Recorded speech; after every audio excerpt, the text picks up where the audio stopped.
A digital storytelling of El Filibusterismo published in Ghent, 1891. Called G. Manugas Matlesiones. On October 1887, he began writing it in Calamba while practicing medicine. On 1888, he made changes in the plot and revised the chapter already written. He wrote more chapters in Paris, Madrid, and Biarritz.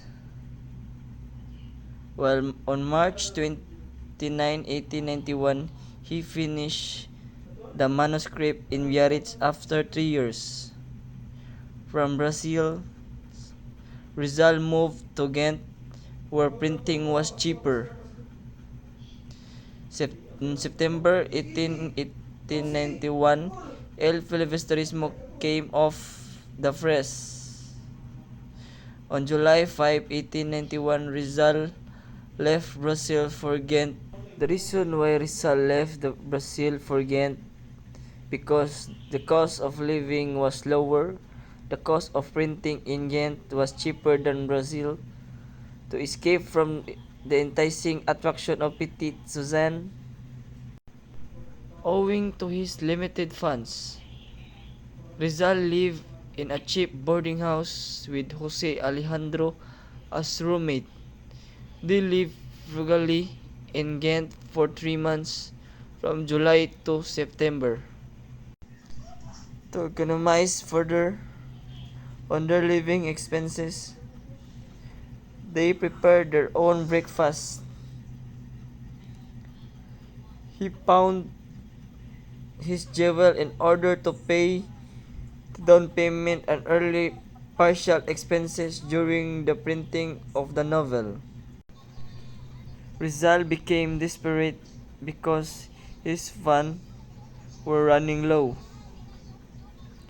He received some money from Basa and 200 from Rodriguez Arias for the copies of Morgas Sucesos sold in Manila, but these funds were also used up.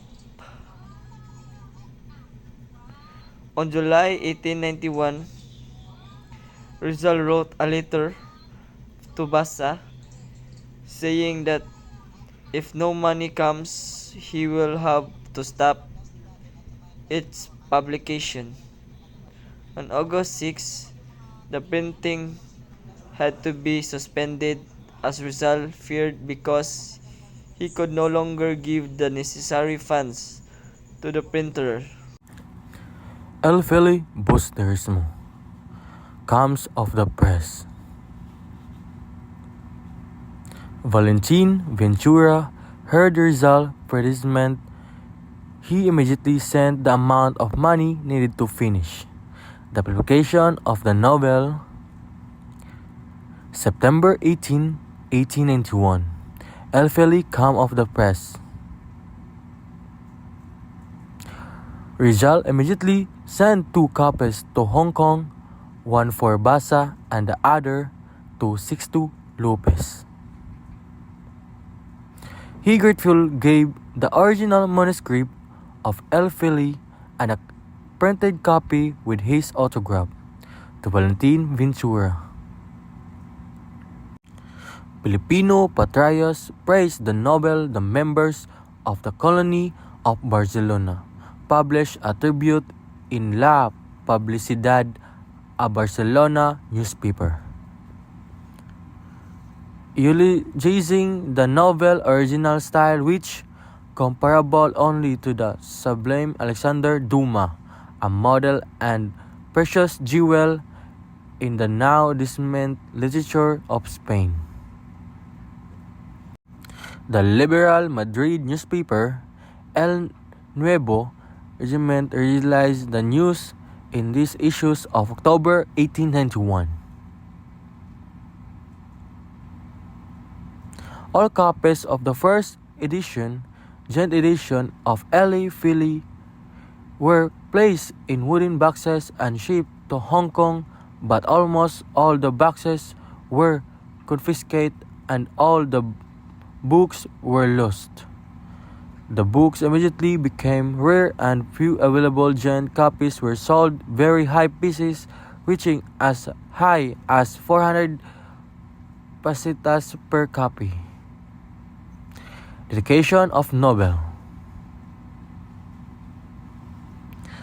To the memory of the priest Don Mariano Gomez, 18 years old, Don Jose Burgos, 30 years old, and Don Jacinto Zamora, 35 years old, was executed the Buguman Bayan field on the 18th of February 1872.